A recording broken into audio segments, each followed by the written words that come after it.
ತನಕ ಬೇಕು.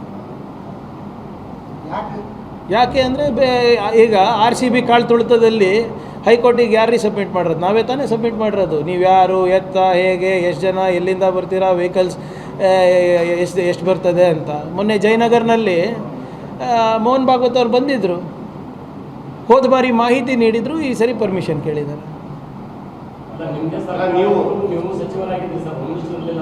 ಅಯ್ಯೋ ಹಿರೇಮಠ ಅವರೇ, ನನಗೆ ಗೊತ್ತಿರಲಿಲ್ಲ. ಚಿತ್ತಾಪುರ್ನಲ್ಲಿ ಯಾವಾಗ ಅವ್ರದ್ದು ಇದು ನೋಡಿದ್ರೆ ಗೊತ್ತು. ನಾನೇನು ಎಲ್ಲರ ಥರ ಸೌಜನ್ಯದಿಂದ ಅವ್ರು ಮನವಿ ಮಾಡ್ಕೋತಾರೆ, ಪ್ರಾರ್ಥನೆ ಮಾಡ್ಕೋತಾರೆ ಸರ್ಕಾರಕ್ಕೆ ಅಂತ. ಇನ್ಫಾರ್ಮೇಷನ್ ಕೊಡ್ತಾರಂತೆ.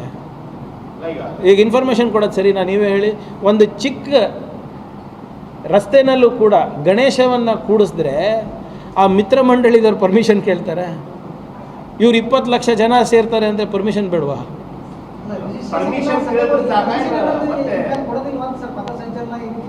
ನೋಡಿ ಇವರೇ, ಸಣ್ಣ ಪುಟ್ಟ ಫಂಕ್ಷನಿಗೆ ನಾವು ಹೆಂಗೆ ಅಡ್ಡಿಪಡಿಸೋಕ್ಕಾಗ್ತದೆ? ಯಾಕೆ ನೀವು ಈಗ ಬೇರೆ ಸಂದರ್ಭದಲ್ಲಿ ಎಲ್ಲಿ ಹಬ್ಬ ಹುಣ್ಣಿ ಇದ್ದಾಗ ನೀವು ಎಲ್ಲರೂ ಆಚರಣೆ ಮಾಡ್ಕೊಂಡಿರ್ತೀವಿ, ಅದಕ್ಕೆಲ್ಲ ಅವಶ್ಯಕತೆ ಇಲ್ಲ.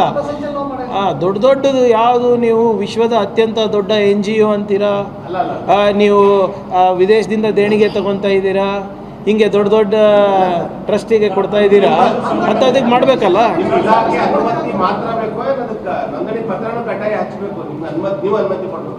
ನೋಡಿ, ಯಾರಾನ ನಮಗೆ ಪರ್ಮಿಷನ್ ಕೇಳಬೇಕಂದ್ರೆ ಒಂದು ಮಾನದಂಡ ನಾವು ಕೋರ್ಟಿಗೆ ಸಬ್ಮಿಟ್ ಮಾಡಿದ್ದೀವಿ.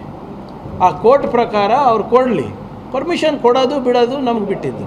ಆವಾಗ ಈಗ ಉದಾಹರಣೆಗೆ ನೀವು ಬುಧವಾರ ಕೇಳ್ತೀರಾ, ಬುಧವಾರ ಆಗೋದಿಲ್ಲ ನಮ್ಗೆ ಕೊಡಲಿಕ್ಕೆ, ಯಾಕಂದರೆ ನಮ್ಮ ಬಂದೋಬಸ್ತ್ ಬೇರೆ ಕಡೆ ಇರ್ತದೆ.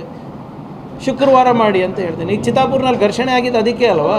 ನಮಗೆ ಅದೇ ಟೈಮ್ ಬೇಕು, ಅದೇ ರೂಟ್ ಬೇಕು, ಆವಾಗಲೇ ಮಾಡಬೇಕು ಅಂತ ಕೋರ್ಟಿಗೆ ಹೋದ್ರು. ಕೋರ್ಟ್ ಏನು ಮಾಡ್ತು? ಸರಿ, ತಮ್ಮ ಪ್ರಕಾರ ಅನ್ರಿಜಿಸ್ಟರ್ಡ್ ಸಂಘಟನೆ ಒಂದು ದೊಡ್ಡ ಪ್ರಮಾಣದ ಕಾರ್ಯಕ್ರಮ ಸಂಚಲನ ನಡೆಸಬಹುದಾ ಇಲ್ಲ? ಅದು ಇಟ್ ಡಿಪೆಂಡ್ಸ್ ಎಲ್ಲಿ, ಏನು ಉದ್ದೇಶ ಏನು ತಿಳಿಸಿ. ಅದೂ ಇದೆ. ನಾವು ಕೋರ್ಟಲ್ಲಿ ನಾವು ಏನು ಸಬ್ಮಿಟ್ ಮಾಡಿದ್ದೀವಿ, RCB ಕಾಲು ತುಳಿತ ಆದಮೇಲೆ ಅದನ್ನು ಸಬ್ಮಿಟ್ ಮಾಡಿದ್ದೀವಿ. ಉದ್ದೇಶ ಏನು, ಯಾಕೆ ಬರ್ತಾ ಇದ್ದೀರಾ, ಏನು ಮಾಡ್ತಿದ್ದೀರಾ, ಎಷ್ಟು ಜನ ಸೇರ್ತಾ ಇದ್ದೀರಾ, ಜನ ಎಲ್ಲೆಲ್ಲಿಂದ ಬರ್ಬೋದು, ನಿಮ್ಮ ಸಂಘಟನೆ ಎಲ್ಲಿದೆ, ಅದರ ಅಡ್ರೆಸ್ ಎಲ್ಲಿದೆ, ಎಷ್ಟು ವೆಹಿಕಲ್ ಬರುತ್ತೆ, ಎಲ್ಲಿಂದ ಬರುತ್ತೆ, ಮತ್ತು ಅಲ್ಲಿ ಏನಾದರೂ ಕ್ರೌಡ್ ಕಂಟ್ರೋಲ್ ಆಗಿಲ್ಲ ಅಂದರೆ ಯಾರು ಜವಾಬ್ದಾರಿ ಕೊಟ್ಟಿದ್ದಾರೆ. ಸ್ವಲ್ಪ 2 ವಾರದಲ್ಲಿ ಏನೇನು ಮಾಡ್ಬೋದು, ಸ್ವಲ್ಪ ಟೈಮ್ ಕೊಡಿ, ಮಾಡ್ಸೋಣಂತೆ.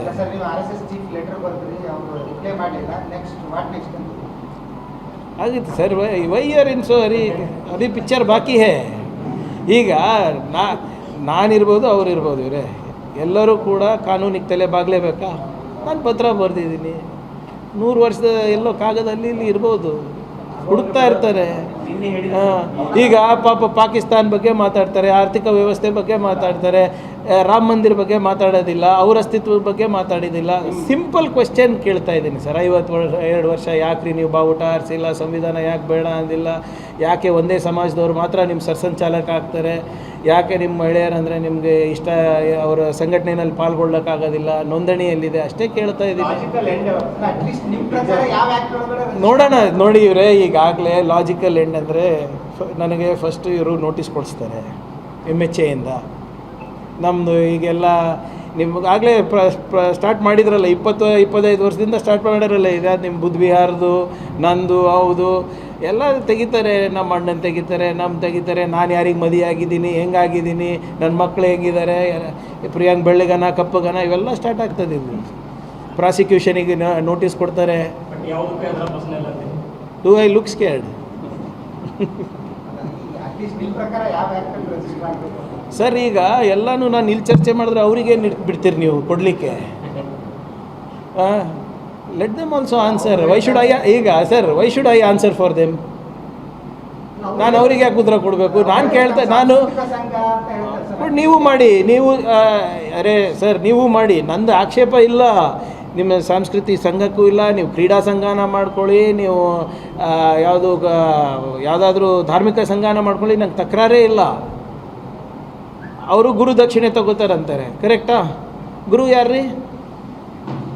ಅವ್ರ ಗುರು ಯಾರು? ಧ್ವಜದ ಹೆಸರು ಮೇಲೆ ದೇಣಿಗೆ ತಗೋತಾರೆ, ಅದಕ್ಕೆ ಕಟ್ಟೋದಿಲ್ಲ. ನೀವು ಮಾಡಿ, ಅದೇ ಮಾನದಂಡ ಇಟ್ಕೊಂಡು ನೀವು ನಾಳೆ ಪ್ರಾರಂಭ ಮಾಡಿ ಸಂಘವನ್ನು. ಯಾರು ಬೇಡ ಅಂದಿದ್ದಾರೆ? ಅವಾಗ IT ED ಸುಮ್ಮನೆ ಇರ್ತಾರೆ ನೋಡ್ತೀನಿ ನಾನು. ಧರ್ಮಕ್ಕೆಲ್ರಿ ರಿಜಿಸ್ಟ್ರೇಷನ್ ಕೇಳ್ತಾ ಇದ್ದೀನಿ ನಾನು. ಅವ್ರು ಏನಾದರೂ ಹೇಳ್ತಾರೆ ಇಲ್ಲ, ಅದಕ್ಕೆ ಅಲ್ಲ ನೋಡಿ, ಅವರ ಚಮಚಗಳಿಗೆ ಪ್ರವಚನ ಕೊಡೋದಲ್ಲ, ಎದುರ ಬಿದ್ರ ಕುಂತು ನಿಮ್ಮ ಲಾಯರ್ಸಿಗೆ ಕಳಿಸಿ, ನಾವು ನಮ್ಮ ಲಾಯರ್ಸಿಗೆ ಕಳಿಸ್ತೀವಿ. Legal status I am asking, constitutional status asking. ಇವ್ರು ಯಾರು ಧರ್ಮದ ರಕ್ಷಣೆ ಮಾಡೋಕ್ಕೆ? ಹಿಂದೂ ಧರ್ಮ 3000 ವರ್ಷದಿಂದ ಇದೆ, ಇವ್ರು ಹುಟ್ಟು 100 ವರ್ಷ ಆಗಿಲ್ಲ. ಅದು ರಿಜಿಸ್ಟ್ರೇಷನ್ ಆಗಿತ್ತಾ? 3000 ವರ್ಷದಿಂದ ರಿಜಿಸ್ಟ್ರೇಷನ್ ಆಗಿತ್ತಾ? ಈಗ ಬ್ರಹ್ಮ ಸಮಾಜ ಎಲ್ಲನೂ ಇವೆಲ್ಲನೂ ಬ್ರಿಟಿಷ್ ಕಾಲದಿಂದ ನಡ್ಕೊಂಡು ಬಂದಿರೋ ಸಂಘಟನೆ. ಅವ್ರು ಹೆಂಗ್ರಿ ರಿಜಿಸ್ಟರ್ ಆದರು? ಯಾವುದು ಸರ್? ಆಯತುಲ್ಲಾ ಖಮೇನಿ ಅವರು ಡೆತ್ ಆದಾಗ ಶ್ರದ್ಧಾಂಜಲಿ ಮಾಡಿದ್ರೆ ದೇಶದ್ರೋಹಿಗಳು ಅಂತ ಇದ್ರು. ಅವರ ಅಂತ್ಯ ಸಂಸ್ಕಾರದಲ್ಲಿ ದ ಗವರ್ಮೆಂಟ್ ಆಫ್ ಇಂಡಿಯಾ